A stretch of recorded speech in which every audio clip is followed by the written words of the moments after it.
গাজীপুরের কাশিমপুর মহিলা কেন্দ্রীয় কারাগার থেকে এক আসামি কারাগারের দেয়াল টপকে পালিয়ে গেছে। পালিয়ে যাওয়া ওই আসামিকে এখনো খুঁজে পাওয়া যায়নি। ঘটনাটি ঘটেছে ১৬ জুলাই বৃহস্পতিবার রাত ৮টার দিকে।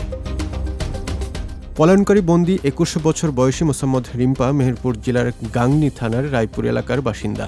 তিনি ঢাকার ধানমন্ডি থানার ভ্রাম্যমাণ আদালতের ৩ মাসের সাজাপ্রাপ্ত বন্দী। কারাসূত্রে জানা যায়, গতকাল রাতে রিম্পা নামের ওই আসামিকে খুঁজে পাচ্ছে না কারা কর্তৃপক্ষ। মহিলা কারাগারের কর্মকর্তা ও কারারক্ষীরা কারাগারের ভিতরে বহুবার তল্লাশি চালিয়েও এখন পর্যন্ত তাকে খুঁজে পায়নি। কাশিমপুর মহিলা কারাগারের কয়েকজন মহিলা কারারক্ষী মেট্রন সহ কয়েকজন কারাগার নিয়ন্ত্রণ করেন। এদের সঙ্গ দেয় ৩ জন আসামি। কারাবিধি অনুযায়ী বিকেল ৫টার মধ্যে আসামিদের লক আপ করার কথা থাকলেও বৃহস্পতিবার রাতে নিয়ম মানা হয়নি। এই সুযোগে ৩ মাসে সাজাপ্রাপ্ত রিম্পা নামের আসামি দেয়াল টপকিয়ে পালিয়ে গেছেন। কোনাবাড়ী থানার ভারপ্রাপ্ত কর্মকর্তা ওসি মোহাম্মদ ইফতেখার হোসেন বলেন, কারাগার হতে একজন আসামি পালিয়েছেন গতকাল রাতে। আজ বিকেলে কোনাবাড়ী থানায় কারা কর্তৃপক্ষ একটি মামলা দায়ের করেছে। এই ঘটনায় ৩ সদস্যের তদন্ত কমিটি গঠন করা হয়েছে বলে জানা যায়।